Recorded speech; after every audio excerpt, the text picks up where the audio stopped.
Hey guys, it's Jess from BehatiLife. I had to pull away from working to come and talk to you right now in this moment because I have been getting this week, I don't know if it's because it's the holidays, but I have been getting so many questions about family members and your own personal growth and what happens when your family or the people that are supposed to be really encouraging of you and supportive of you are just toxic. They drain your energy, they drain your resources, they make you feel bad with everything that you're doing, with all of the positive changes and your own commitment and dedication to making yourself the very best version of yourself. If you come home or if you call your mom or you call your sister or your family, if your whole family as a whole is not positive and supportive and encouraging of you, even if they want to be, and you're met with like negativity or resistance or it feels toxic to you,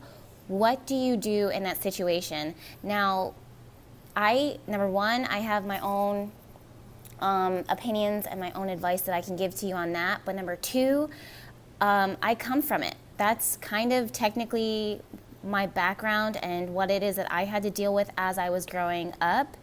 And I can share with you my story and how it affected me and like, hey, what's up?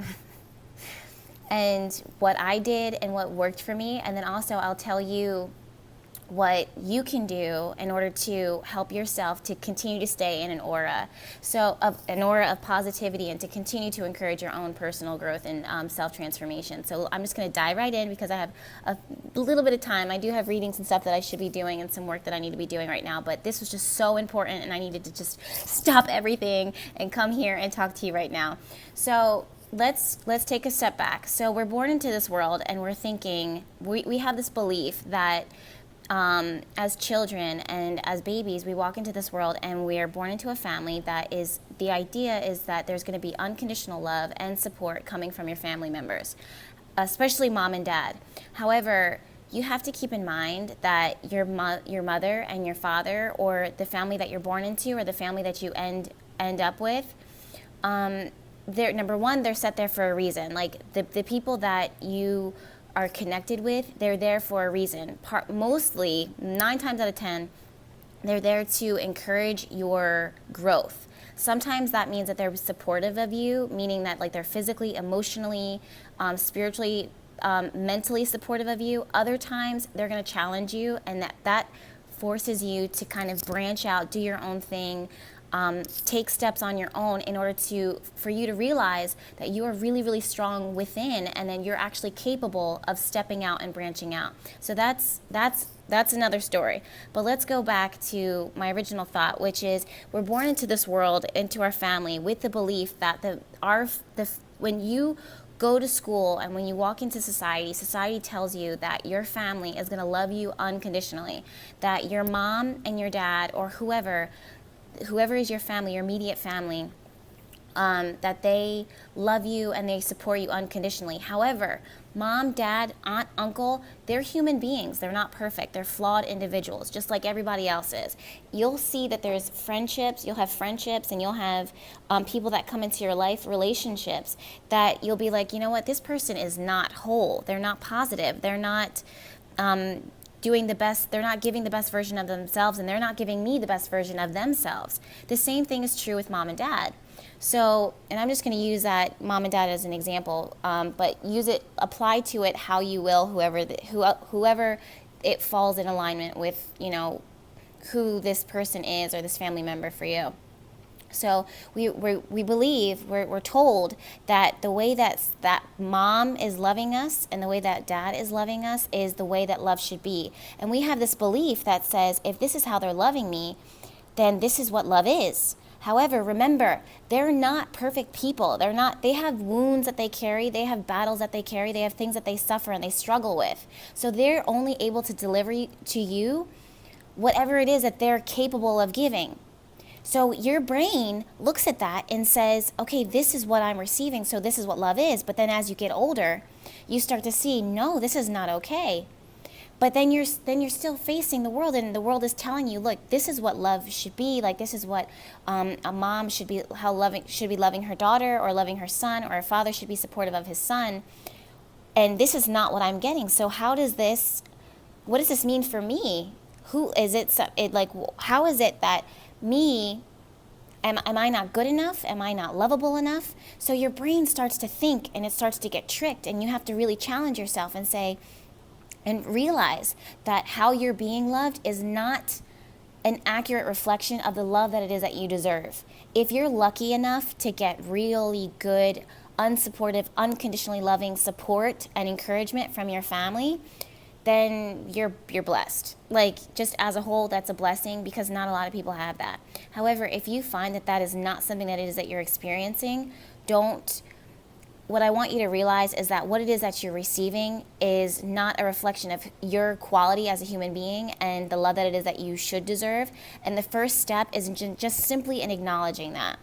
Moving forward, how do you heal from that? That's a whole nother topic, but another part of that is you get to choose the relationships that you will build and develop in your life. That's a part of the gift of having relationships as a whole, and marriage partners and loving partners and friendships. You can choose the type of relationships.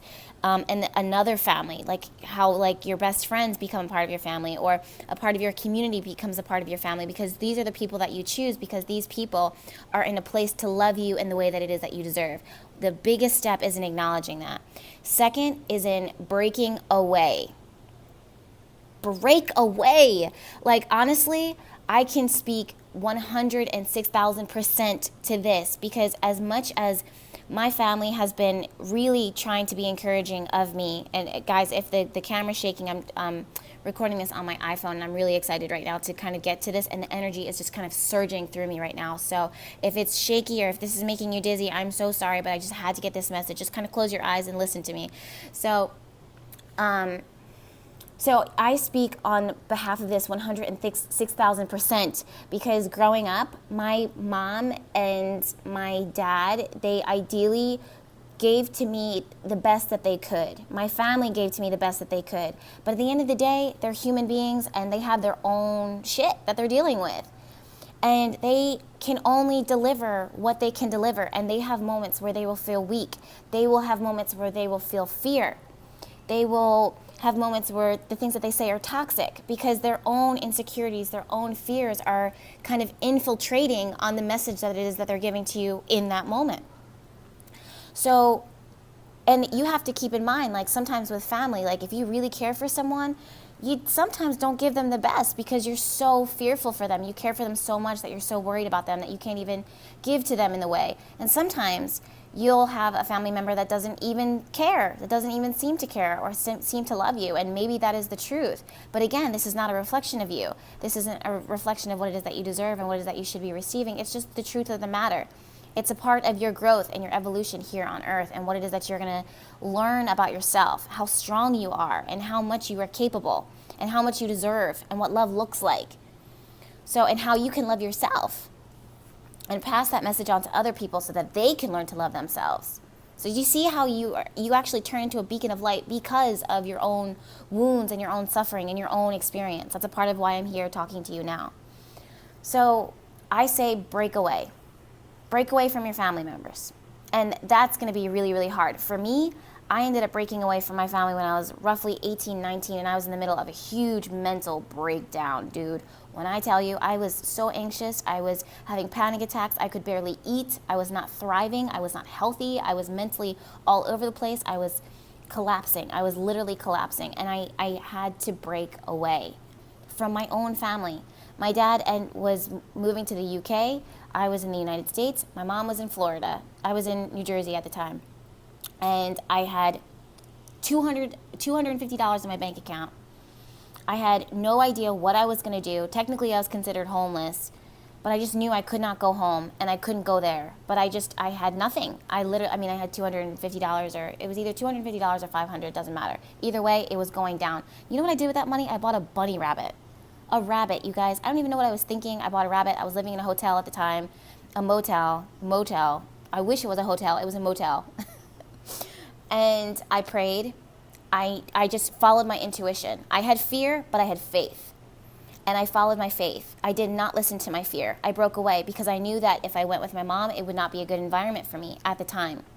Her and I are cool now. She's one of my best friends. She's amazing at what she does and her own healing, and she's a incredible healer. But a part of that comes from the things that we experience together, and a part of the things that she's experienced and how she's sharing those experiences with other people. The other thing is I couldn't go with my dad for my own reasons. That's another story. I love him to death. We have an amazing relationship now, but I couldn't do it at the time. I had to break away. I had to do it myself. I had nothing. They were worried about me, and they were not encouraging of me at the time. They were fearful for me. They were scared. And from that, they were saying, I guess they had no choice to respect it, because at that time I was like 18, 19 years old, or maybe even younger. No, I think I was 18 or 19. But I just knew. I followed my faith. I followed my intuition. You guys know is on point.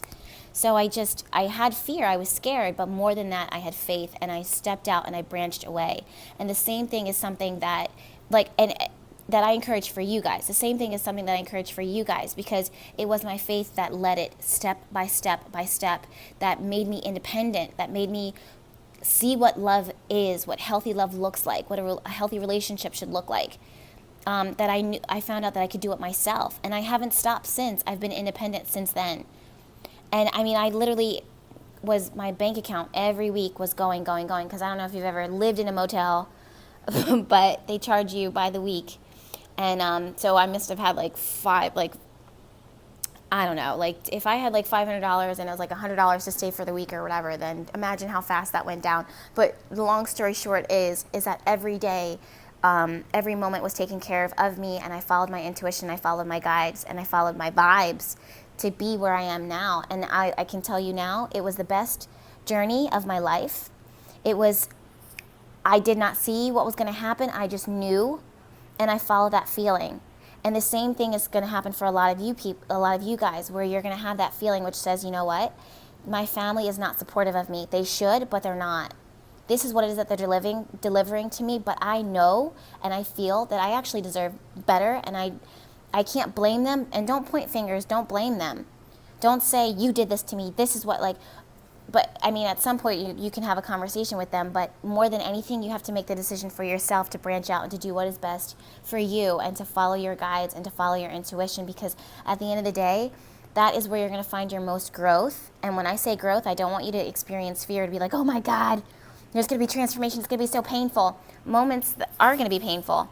But more than that, you're going to learn so much about yourself, you're going to experience independence, and you're going to have a whole way of life that you never even knew that you were going to experience. You're going to meet so many people. Everything is going to be dope if you follow your intuition and you follow your vibes. So the moral of the story is, ideally, it's wonderful. It's a picture fairy tale to believe that family is always going to be 100% supportive of you and encouraging of you. And sometimes they definitely do the best that they can.